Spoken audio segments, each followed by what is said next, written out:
ভোটের টানে রাজধানী ছেড়ে গ্রামে ফিরেছেন লাখো মানুষ। আর তাতেই যেন বদলে গেছে ব্যস্ত নগরীর চিরচেনা চেহারা। ফাঁকা সড়ক, নেই সেই চিরচেনা যানজট, নেই হর্নের কর্কশ শব্দ। রাজধানী যেন হঠাৎ করেই স্বস্তির নিঃশ্বাস ফেলছে।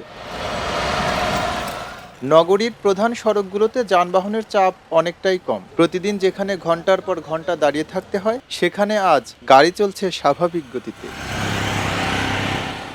সড়ক ফাঁকা, নেই ট্রাফিক সিগন্যাল। যাত্রী চাপ কমে যাওয়ায় স্বস্তি পেয়েছেন গণপরিবহনের চালকেরা। ফাঁকা রাস্তায় গাড়ি চালাতে তো ভালো লাগতেছে।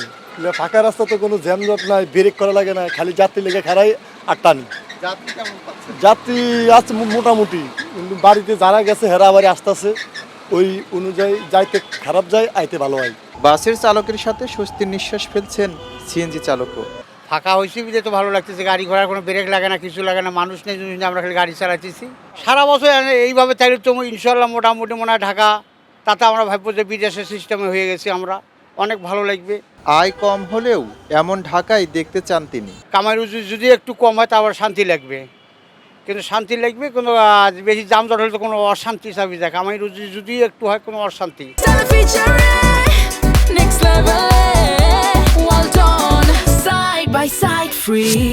শুধু চালকরাই নন, স্বস্তি প্রকাশ করেছেন যাত্রী ও পথচারী।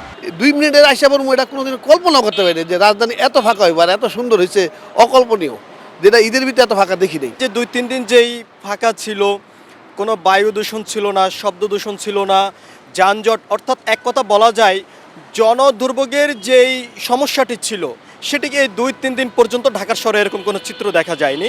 বিশ্লেষকরা বলছেন, জাতীয় নির্বাচনের সময় রাজধানী থেকে গ্রামের দিকে মানুষের যাত্রা নতুন কিছু নয়। তবে এর ফলে নগরীর ওপর চাপ কমে গিয়ে সাময়িকভাবে এক স্বস্তিকর পরিবেশ তৈরি হয়।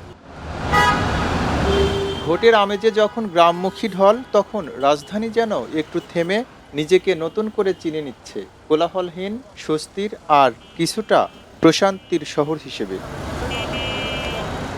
এম রহমান, খবরের কাগজ, ঢাকা। খবরের কাগজ, নিখাত, নির্ভীক, নিরপেক্ষ।